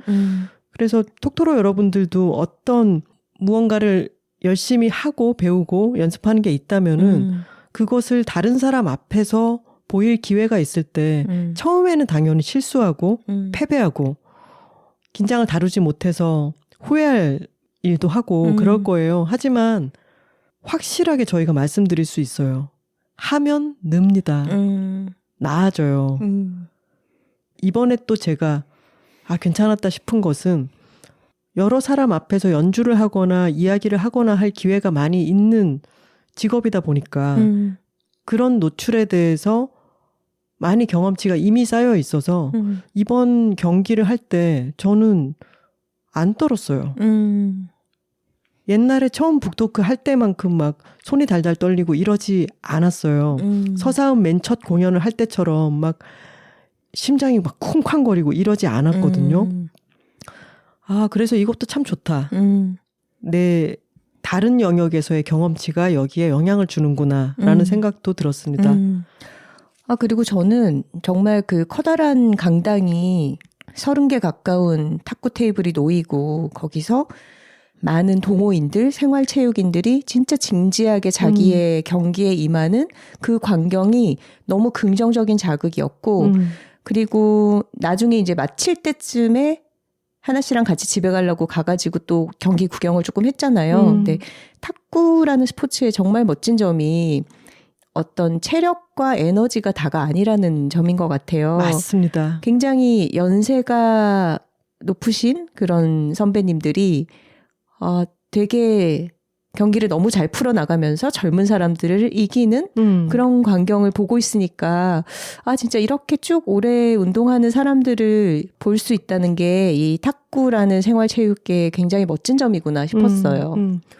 제가 아침에 8시 반에 갔을 때 커다란 강당에 28개 테이블이 놓여 있고 거기서 정말 수많은 사람들이 막 연습을 랠리를 하고 있는 걸 보면서 진짜 장관이구나라고 생각을 했고 이어서 경기들이 이제 벌어져서 남자부 단식하는 것을 이곳저곳을 봤는데 너무 스타일도 다양하고 기량도 출중해서 보는 재미가 엄청났고 그리고 우리가 TV 중계를 볼 때 느끼는 어떤 박진감과는 비교도 할 수 없이 몸으로 막 육박해오는 그런 느낌이 있었어요. 내 눈앞에서 땀을 튀겨가면서 막 발을 구르고 하는 그 경기를 바로 눈앞에서 지켜보는 거는 너무 생생하더라고요. 그리고 그들의 여러 기량들을 보면서 정말 얼마나 많이 연습했을까라는 생각도 들고 더 열심히 하고 싶다는 자극도 됐고요.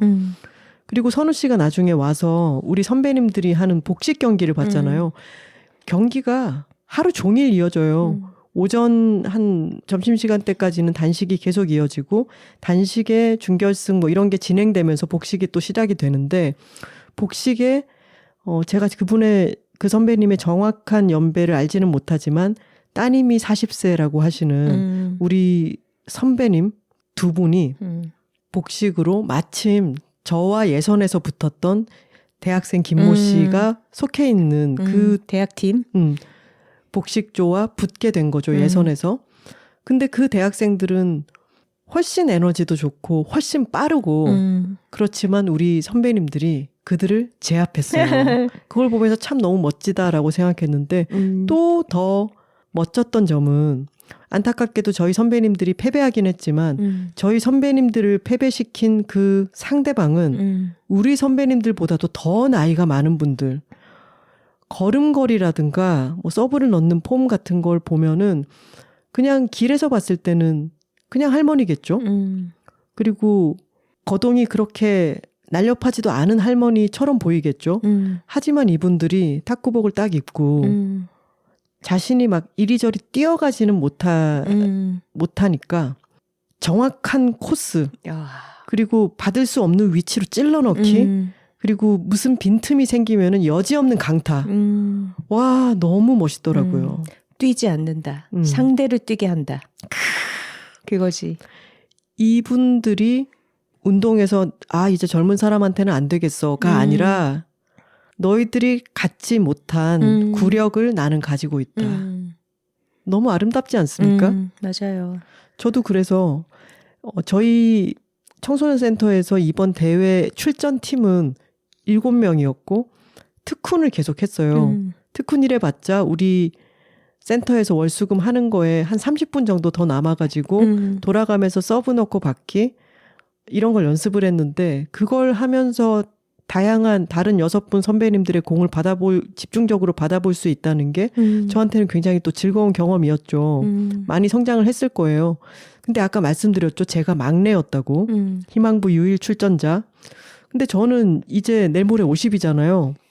근데 내일 모레 50인 제가 아직도 새파란 막내 병아리로서 있을 수 있는 그런 종목이고 그리고 앞으로 제가 10년, 20년 더 하면 제가 대회에서 봤던 그 노련한 할머니들처럼 그런 탁구인이 될 수도 있겠지? 그런 생각을 하니까 더 탁구를 즐겁게 열심히 치고 싶어졌습니다. 오늘 약간 김탁구의 일기 이런 느낌이지 않나요? 오늘은 탁구대회에 처음으로 나갔다. 절대 오지 말라고 하는데 황선우 녀석이 와서 박수를 치는 바람에 집중력이 흩어졌다. 내가 진 건 황선우 때문이다. 끝. 아니 근데 그런 생각이 들어요. 하나 씨 얘기를 듣다 보니까 하나 씨가 이제 다음 대회에도 나갈 거라고 하고 다음 대회에서 또 지건 한 세트 정도 이기건 한 게임을 이겨오건 어떤 결과이건 간에 하나 씨는 또 성장해 갈 거고 이거를 자신의 탁구 생활 속에 굉장히 건강한 자극으로 쭉 가져가겠구나 이런 생각이 들거든요. 그러니까 우리가 대회건 발표회건 뭔가 나의 완성된 모습만 보여주려고 하는 것도 사실은 굉장히 가소로운 완벽주의일 수 있다. 왜냐하면 우리는 다 배우는 입장이고 사실 완성된 존재들이 아니잖아요. 예전에 해화연 할 때 저랑 수선배랑 만들어 놓은 꽃을 굉장히 좀 자신감 없어 하면서 부끄러워한 적이 있어요. 근데 진 선배가 선생님이 계속 독려해 줬거든요. 너무 예쁘다, 잘했다. 근데 저희가 계속 겸손해하고 자신 없어 하니까 건방지게 무슨 짓이에요 이러더라고요. 그러니까 그게 무슨 말이냐면 이 정도면 당연히 잘한 거고 이것에 만족하고 좋은 점을 긍정적으로 볼 줄 알아야 되는데 계속 자기 결과물에서 흠을 잡고 있는 것도 건방진 짓이라는 거예요. 배우는 사람으로서는. 자기가 이것보다는 더 잘해야 된다고 생각하고 그렇지, 있으니까 맞아요. 그런 말을 하는 거죠. 그러니까 이 지는 것도 나는 배우는 사람이니까 당연히 질 수 있어 라는 걸 받아들이고 또 그 다음으로 나아가는 게 굉장히 건강하고 통합된 배우는 사람의 자세이겠구나 라는 생각이 드네요. 저는 탁구 대회라는 거를 진짜 평생 나가보리라고는 상상도 못했었는데 한 번은 경험 삼아 나가보자 라고 생각했었는데 제가 다음 대회도 나가고 싶다라고 이 마음의 변화가 생겼다는 게 저는 너무 놀라워요. 스스로에게.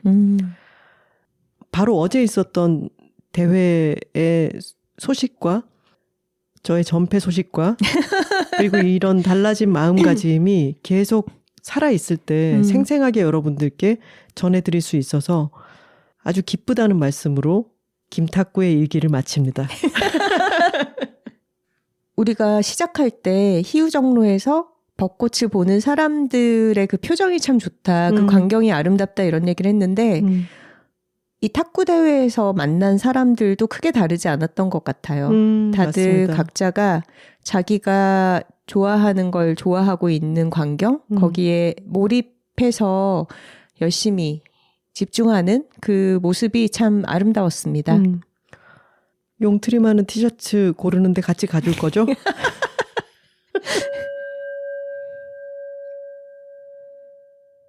댓글 소개 시간입니다. 사용과 광고 문의는 w2talking, w 숫자 2 talking@gmail.com으로 보내주시면 됩니다. 하실라예님의 댓글입니다. 다만새가 깔린 탄핵 선고라니 김씨 존스께서 열일하셨네요 하셨습니다. 열일했죠. 아니 우리 김씨 존스가 매시업을 너무 잘하지 않았나요 여러분? 그거 들어보면은 일치된 의견으로 이런 얘기를 할 때는 땅땅땅땅땅땅 이 부분이 나오고 그 문제 11시 22분 그 사이에 리듬이 탁 들어가기 시작하거든요. 이 타이밍이 같이 겹쳐놓고 보니까 너무 절묘하더라고요. 김씨 존스라는 이 뛰어난 프로듀서를 보유하고 있어서 저희 여둘톡은 참 든든합니다. 개굴토로님께서 드디어 발 뻗고 잘 자고 있어요. 지난주 수영장 탈의실에서 다들 웅성웅성 전원일치로 탄핵됐대 하며 모두가 알몸으로 기뻐했어요.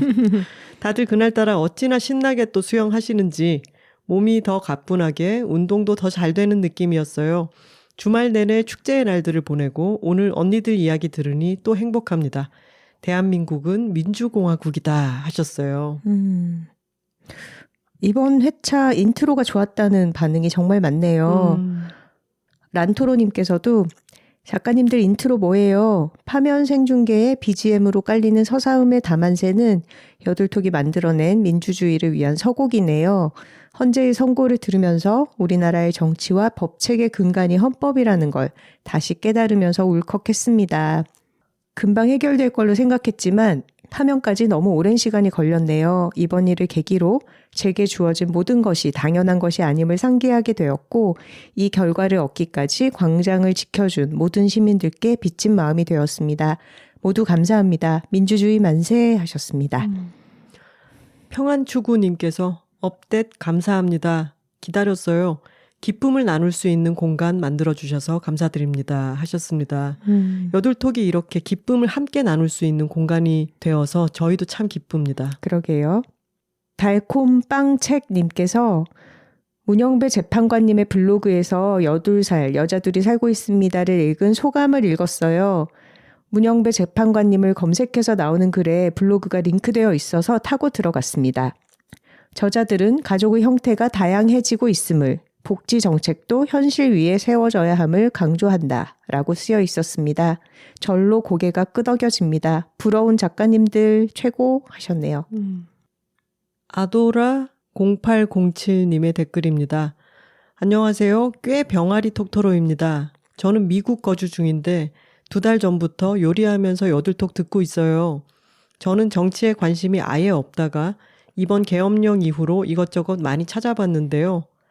최대한 중립을 지키려고 하면서요. 그런데 제가 데블스 애드버킷이 되자면 윤석열 전 대통령이 말한 부정선거 의혹 증거들도 무시할 수 없을 만하고 조기 대선으로 출마할 가능성이 큰 이재명 대표도 꽤 좋지 않은 업적들이 있더라고요. 그래서 저는 윤석열 전 대통령 탄핵이 마냥 좋지만은 않더라고요. 뭔가 앞으로가 찝찝하달까. 작가님들은 객관적이고 논리적인 의견을 갖고 있을 거라고 확신하여 이 문제에 관해서는 어떤 의견인지 묻고 싶어요. 정말 비판하려는 게 아니라 순수하게 궁금해요. 저는 최대한 다양한 의견을 듣는 걸 좋아하거든요. 제 이런 점을 남편은 차갑다고 하지만요. 답 기다리겠습니다 하셨어요. 여기에 많은 톡토로 분들이 댓글을 달아서 잘 또 설명을 해 주셨네요. 네. 지금 저희가 읽어드린 댓글을 듣고 톡토로 분들의 댓글이 궁금하시다면 팟빵 댓글란을 살펴보시면 되겠고요. 한 가지만 소개해 볼게요. 미스티 HH님께서 혹시 헌재 판결문을 들어보셨나요? 내용 중에 그러저러한 의심이 있을 수 있고 생각이 들 수 있지만 그걸 해결하는 방식이 헌법에 어긋나는 계엄이 아니라 대통령이 가진 여러 제도와 권한으로 해결했어야 한다라는 이야기가 있습니다. 라고 명확하게 지적을 해주고 계세요. 저도 같은 생각입니다. 정치적인 갈등을 해결하는 방식이 계엄이 되어서는 안 됐죠. 그럼요. 그리고 그것이 너무나 명백한 잘못이기 때문에 후임자가 누가 될 것이다라고 하는 것과는 별개의 문제예요. 이거는 하루빨리 끌어내리는 게 너무나 지당하게 맞는 그런 일이었습니다. 이에 대해서 도움이 될 만한 메일이 마침 왔어요.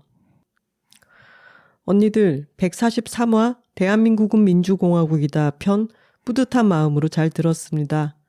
안녕하세요. 저는 오랜 시간 언니들의 추종자이자 수원에 살고 있는 노공토로라고 합니다. 이제는 좀 편안한 마음으로 잠을 잘 수 있게 됐다고 이야기하는 언니들의 목소리에서 기쁨과 안도와 평안함이 느껴졌습니다. 하지만 저는 여전히 걱정되고 불안한 마음입니다. 탄핵 선고 후 60일 이내에 치러져야 하는 대통령 선거가 남아있기 때문입니다. 윤 전 대통령은 이번 계엄령은 부정선거에 관한 진실을 밝히기 위해 선포한 것이라 이야기했고 많은 극우 유튜버들은 앞다투어 부정선거와 관련한 음모론을 내놓기 시작했습니다. 선거에 사용되는 시스템은 해킹을 당했고 투표함은 누군가가 빼돌려 조작된 투표지를 집어넣었다고 주장하기도 했습니다. 선거를 관리하는 선관위 직원들을 중국인이라고 근거 없이 몰아가기도 했죠. 물론 선거 과정의 공정성에 대해 누구나 합리적인 의심을 할 수 있다고 생각합니다. 궁금한 부분이 있으면 물을 수도 있고요. 하지만 정작 의문을 제기하는 그들은 선관위가 의문에 대한 대답을 내놔도 듣지 않습니다. 마치 음모가 반드시 존재해야만 하는 사람들처럼요. 의문이 해소되지 않기를 바라는 사람들처럼요. 우리가 자유롭게 누리고 있는 선거권은 많은 이들의 피땀 어린 노력과 희생으로 주어진 것입니다. 또한 국민이 나라의 진정한 주인이기 위해서 국민의 목소리가 온전히 국정에 반영되기 위해서 가장 중요한 권리 역시 선거권입니다. 그런데 불순한 목적을 가진 음모론은 투표에 대한 효능감을 무력화시켜 국민들로 하여금 투표를 하지 않게 하고 투표를 하지 않음으로써 가장 피해를 받는 것은 결국 국민이 되게 합니다. 또 하나 짚고 넘어가야 할 것은 부정선거에 관한 음모론이 극우의 목소리만은 아니었다는 사실입니다. 2017년에도 개표 과정에서 투표지 분류기라는 기계를 이용해 부정이 있었다는 주장이 있었고, 투표용지에 후보자와 후보자 칸 사이가 떨어져 있어야 하는데 붙어 있었다는 주장도 SNS를 중심으로 일파만파 퍼져갔습니다. 물론 실제 개표장에서 그런 잘못된 투표지는 한 장도 없었고, 투표지 분류기를 이용한 개표 조작도 불가능하다는 사실이 객관적으로 밝혀졌습니다. 그러나 부정선거가 아니었다는 진실에 대해서는 누구도 목소리를 높이지 않습니다. 조작되었을 것이다 라고 하는 음모는 누구나 쉽게 말하고 쉽게 귀를 기울입니다. 결국 누구든 상대편이 이기면 무조건 부정선거라 주장하는 형국이 되어버렸습니다. 이런 상황에서 선거는 그저 돈 많이 들어가는 시끄러운 행사에 지나지 않을 것입니다. 그 선거로 당선된 대표자들은 정당성을 갖지 못하고 대표자와 국민, 그리고 국민과 국민 사이에도 끊임없는 분열과 갈등이 반복될 것입니다. 선거가 잘못되었다면 선거로 선출된 대표자를 인정하지 않게 되니까요. 저는 이번 대통령 선거가 심히 걱정됩니다. 시민의 힘으로 헌법재판소의 합당한 판단으로 국가의 정상성을 회복하기 위해 노력하였으나 선거 과정에서 또 다른 분열과 갈등이 생겨날 것을 생각하니 가슴이 답답해집니다. 국민의 정당한 권리인 선거권을 무기력하게 만드는 것이 근거 없는 부정선거 음모론이라 생각합니다. 윤 전 대통령은 누가 언제 어디서 무엇을 어떻게 하여 선거를 부정으로 관리했다는 것인지는 말하지 못하면서 그저 부정선거가 있었을 것이므로 확인해봐야 한다는 논리를 가지고 총을 든 군인을 앞세워 중앙선관위를 점거했습니다.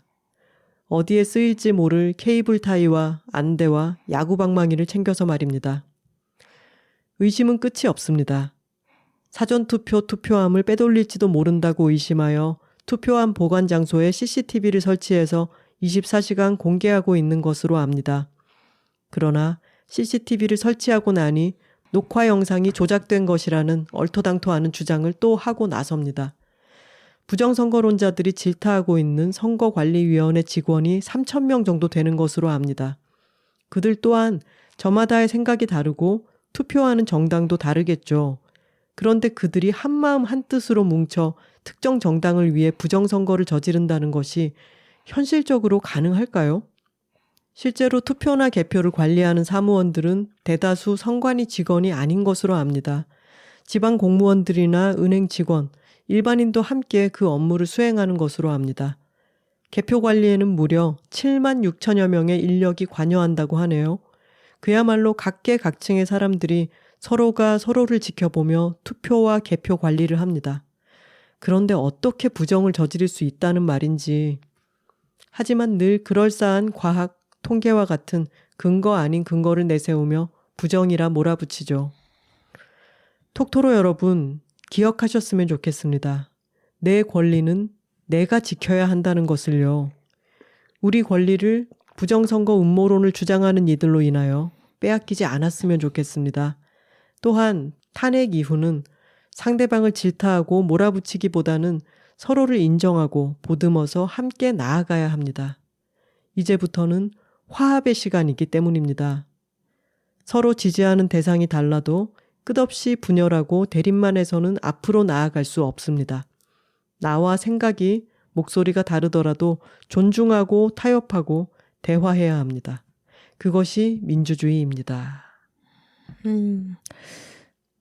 네, 좋은 의견을 길게 이렇게 써서 보내주셔서 감사합니다. 정말 우리가 조기 대선을 앞두고 경계해야 할 게 이 정치 자체에 대한 혐오, 다 그놈이 그놈이다라는 식의 피로감으로 정치 자체에서 관심을 떼버리거나 투표에 참여하지 않는 것이 될 것 같아요. 이 노공토론님 말씀처럼 탄핵에 대해서는 모두가 동의하고 힘을 합쳤다 하더라도 이제 그 후에 여러 가지 정치적 선택, 결정들은 다 달라질 수 있다고 생각을 해요. 하지만 가장 나쁜 것은 무관심, 무기력일 테니까 음모론에 빠지기 시작하면 끝이 없잖아요. 우리가 살고 있는 현실에서 무엇을 믿고 나아갈 것인지 의심하기 시작하면은 모든 게 다 의미 없어질 수 있겠죠. 하지만 우리는 이번 4월 4일에 헌재의 선고로서 어떤 시스템이 잘 작동하고 있다, 살아있다라는 것을 봤기 때문에 거기서부터 다시 출발하기로 합시다. 그랬으면 좋겠습니다. 이어서 제뉴얼이님께서 껄껄 듣던 와중에 댓글 남겨보자면 본인 선거 다음 총선을 부정하는 게 아니에요. PK권 살다 보니 듣기 싫어도 듣게 되는 그들의 논리는 대선부터 조작되었다입니다. 왜냐하면 괄호 열고 직함도 붙이기 싫네요. 윤가가 이 정도의 차이로 당선될 리가 없다를 주장하는 사람들이기 때문입니다. 언니들 말씀대로 저들부터가 통계 조작해놓고 그 데이터를 믿어서 이 결과를 못 받아들이는 순환 논리에 갇힌 상태라고 할 수 있죠. 훨씬 더 높은 차이로 당선되는 게 맞는데 라는 것입니다. 절레절레. 아무튼 이번 사건을 겪으면서 민주주의는 참으로 수동적이구나 라고 생각했습니다. 앞으로도 열심히 목소리를 내며 민주주의가 잘 크도록 입 대면서 살아야겠다 다짐합니다. 이 수동적이구나라는 말씀은 자동이 아니라 수동으로 움직여야 한다라는 말씀이죠. 피동적이라는 뜻이 아니라. 그리고 내가 노력을 들이지 않고 누군가가 굉장히 편하게 자동으로 움직여주는 그런 시스템이 아니다라는 뜻이겠죠. 스포티파이의 봄토로님께서 남겨주신 댓글입니다. 이 좋은 계절이 짧게 지나갈 것이 아쉬워서 조금 일찍 집을 나서 걷다가 서사음 다만세 더하기 성고문 오프닝에 벚나무 아래 눈물 훔치는 수상한 여성이 되었습니다. 언니들이 성고문 꼭꼭 씹어 읽어주시니 더 깊게 새기며 정말 좋다 하다가도 야만적이었던 지난 겨울의 사태들에 다시 한번 어이없기도 했어요. 유난히 추웠던 겨울이었고 일단이라고 말해야 하는 이 현실 여전히 빡치네요. 일단 따뜻한 봄을 즐기려고요. 오늘도 잘 들었습니다 언니들 하셨네요. 고맙습니다. 그리고 지난번에 로 대 웨이드 판결에 대해서 저희가 말을 하다가 빠뜨려가지고 정정을 해주셨어요. 스타리 K님께서 작가님 로 대 웨이드는 낙태 금지법이 위헌이라는 판결이었어요. 낙태가 위헌이라는 판결이 아니라 단어를 빠뜨리셔서 알려드려요. 메일이 소개돼서 너무 영광입니다. 제가 생각한 작가님의 톤과 똑같아서 신기해요. 캐토로 드림 하셨습니다. 정정해 주셔서 감사합니다. 네. 저희도 그런 마음으로 얘기한 맞아요. 거였는데 빠뜨려버렸어요. 말하다 보면 그럴 때가 생기더라고요. 선님의 댓글입니다. 제목 보고 벅차서 달려왔어요. 원래는 참았다가 아침에 듣는데 못 참겠더라고요. 자기 전에 들을래요. 작가님들의 다만세 연주는 들어도 왜 이리 좋을까요? 전에 처음으로 들었을 때는 슬프다고 느꼈는데 다시 들으니 발랄하고 기쁘게 들려요. 아예 다른 연주였나요? 아니면 제 기분 탓일까요? 곡이 너무 좋아서 쭉 이어듣고 싶어요. 유튜브에 1시간 연속으로 듣고 싶어요. 휴. 저는 위플래시를 틀어놓고 둠칫둠칫 탄핵 댄스와 함께 판결을 들었습니다. 처음에는 떨렸는데 재판관님이 말을 오래 하면 하실수록 헛소리를 반박하는 무자비한 로봇처럼 말하셔서 헛소리라는 것은 이제 그 계엄의 행태를 말하는 거죠. 안심하고 들었습니다. 그리 버스 좌석에 앉아 탄핵 소식을 들으며 어찌나 소리 없는 비명을 질렀는지요. 이어폰이 없는 동생을 위해 제 헤드폰 음량을 최대로 틀어놓고 헤드폰 귀 하나에 둘이 들러붙어 듣다가 발을 동동 굴렀어요. 탄핵이 되어서 다행이고 덕분에 여들톡을 계속 들을 수 있어서 더더 좋네요. 너무나 반갑고 너무나 기다려왔던 에피소드 사랑해요 하셨습니다. 고맙습니다. 여기에 대해서 저희가 조금 해명을 해야 될 것 같은데 저희의 다만세 연주는 한 번 녹음한 것을 지금 몇 번에 걸쳐서 저희가 방송에 삽입을 한 거고 MBC 뉴스에도 들어간 거거든요. 근데 톡토로들이 작가님들 갈수록 실력이 발전하는 것 같아요. 다만세를 들으면 이렇게 얘기를 하셔서. 원효대사 해골물 같은 거예요. 기분이 좋기 때문에 그렇죠. 더 그렇게 들리는 겁니다. 이 들으시는 상황에 따라서 이제 탄핵이 되고 마음이 좀 밝아진 상태에서 들어서 더 밝게 들리거나 더 잘하게 들리는 것이다. 이런 설명을 드립니다. 근데 이런 거 있잖아요. 원효대사 해골물 이런 표현. 여들톡을 들으면서 한국어 공부를 하시는 외국 톡토로들도 많이 계시잖아요. 그런 청자들을 입장에서 상상을 해볼 때 이제 외국 톡토로들은 이 말을 어떻게 들을까 이런 생각을 해볼 때가 있는데 네. 어떤 언어를 익힌다는 건 이런 거겠죠. 아주 고맥락에 이런 표현을 들었을 때 이게 뭐지 싶었을 때 찾아보면 그 언어권 사람들이 공유하는 이런 이야기가 있구나 라고 하는 걸 알게 되는 것. 그러게요. 파면 축하 에피 듣고 울며 하루를 시작했습니다 라는 메일입니다. 안녕하세요 언니들. 이렇게 불러보는 게 처음이네요. 여둘톡을 알고는 있었지만 빠져 듣게 된 건 올해 3월부터였습니다. 출퇴근 시간이 작년보다 2배 길어져 뭔가를 꾸준히 들으면 좋겠다는 생각에 여둘톡을 듣게 되었어요. 지난 에피소드를 하나씩 듣다가 오늘 아침엔 분명 파면에 대한 에피소드겠지 하는 기쁜 마음으로 켰는데 인트로부터 울었습니다. 다들 어디서 탄핵 심판을 듣고 있었냐는 말씀에 그날 저의 상황이 머릿속에 재생되었습니다. 저는 고등학교 국어교사로 아이들을 가르치고 있습니다. 11시에 시작하자마자 에어팟을 꽂고 휴대폰을 보며 교실로 올라갔죠. 저는 그날 11시 10분부터 3교시 수업이 있었습니다.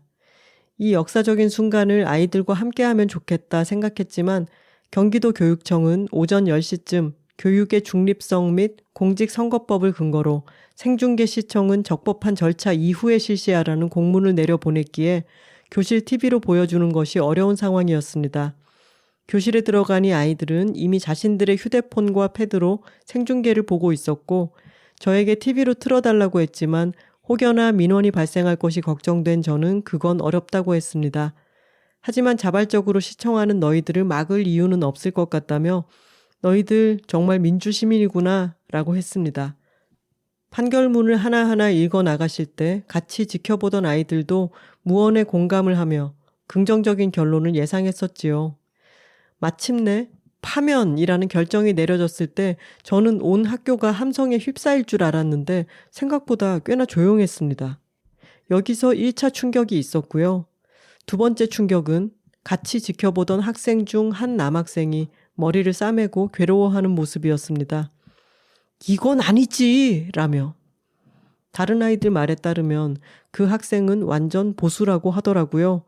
조심스럽게 그 주변 학생들에게 너희들의 생각은 어떠냐고 묻고 몇몇 학생들의 의견을 들었습니다. 이제 곧 20대가 될 19살의 남학생들의 생각을 듣고 저는 또 충격을 받았습니다. 댓글로 그렇게나 논쟁을 벌이던 말들이 언급되기에 저는 더 이상 말을 할 수가 없었습니다.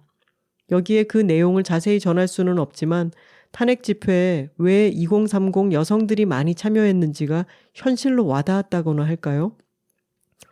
이번 탄핵 심판 생중계를 서울, 인천, 세종, 울산, 경남, 광주, 전남, 전북, 충남의 9개 시도교육청은 교육과정에 자율적으로 활용하라는 권고 공문을 각 학교에 내려보냈다고 합니다. 민주주의 절차와 헌법기관의 기능에 대해 학습할 수 있도록 민주시민 교육 활동에 활용하기를 바란다고 했는데 제가 근무하는 경기도 교육청은 포함되어 있지 않아 씁쓸했습니다. 학생들에게 민주주의와 헌법에 관해 가르쳐줄 수 있는 생생한 경험을 보다 치밀하게 괄호 열고 적법한 절차를 거쳐 준비하지 못한 점이 못내 아쉬웠습니다. 기세 좋게 밀고 나갔어야 했는데.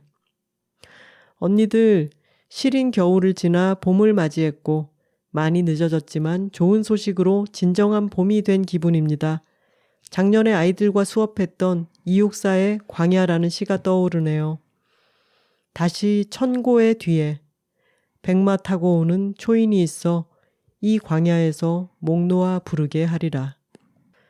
역사적 순간을 함께하며 기쁨을 나눌 수 있는 언니들이 있어서 참 든든합니다.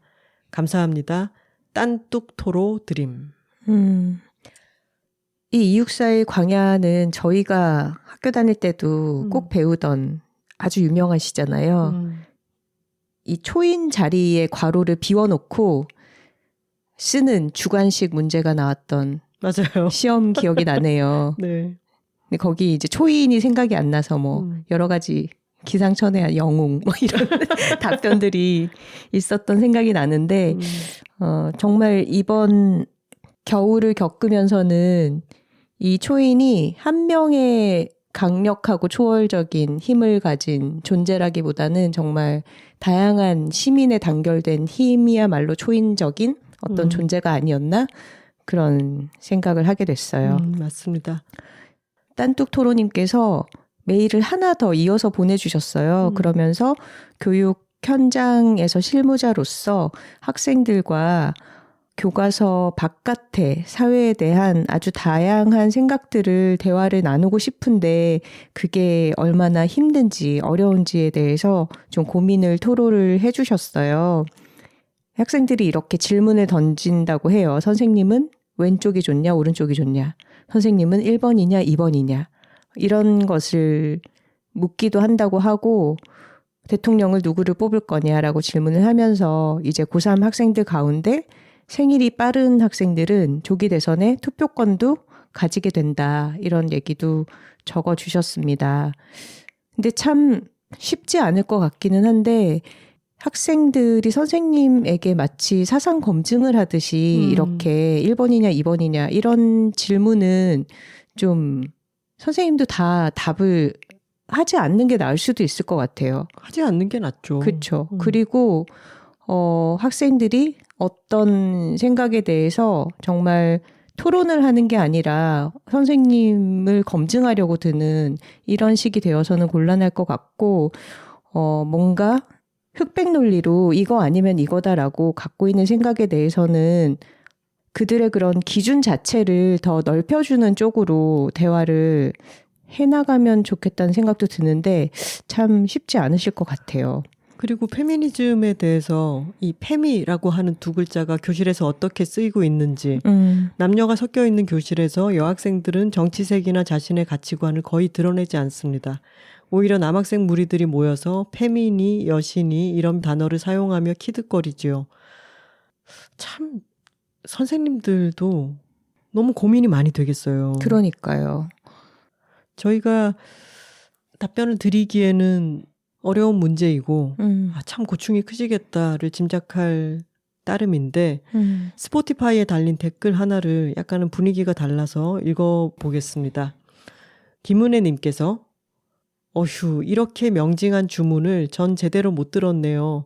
학생들과 부지런히 수업을 밀도 있게 끝내고 현장을 함께할 채널을 찾느라 수선을 떨고 함께 커다랗게 봤습니다. 판결 나면 소리 질러도 되냐는 말에 다른 학년 영어 듣기 중이니 안 된다고 점잖게 타이르면서도 염려가 되었습니다. 그런데 웬걸요.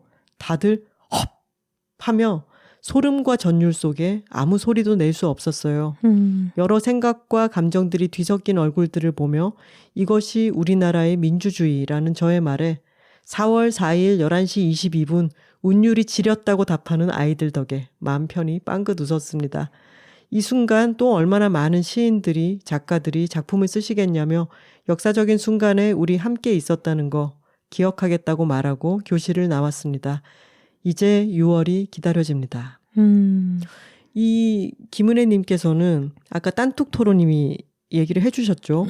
9개 교육청에서는 이 생방송 시청을 권고했고 네. 경기도 교육청은 거기서 빠졌는데 이것이 금지된 곳과 권고되던 곳의 분위기 차이가 이렇게 나는 거죠. 그러네요. 조금 서로 다른 교실의 풍경을 저희가 엿볼 수 있었네요. 저희가 지난 4개월이 파면 선고와 함께 일단락 되었기 때문에 지난 시간에 기쁨을 누리고 그 이야기를 나눴는데 앞으로 할 일이 태산이죠. 갈 길이 너무 멀죠. 저희도 눈을 부릅뜨고 앞으로 일이 어떤 식으로 진행되는지 지켜보겠지만 한 주 한 주 좋은 걸 좋다고 말하면서 민주 시민들이 바른 것에 대해서 기쁨을 나눌 수 있는 공간으로 남아있도록 하겠습니다. 그렇습니다. 우리의 탁구, 이 생활체육도 민주주의도 완성은 없습니다. 길 위에 있을 뿐입니다. 김탁구는 내일도 걸어갈 것입니다.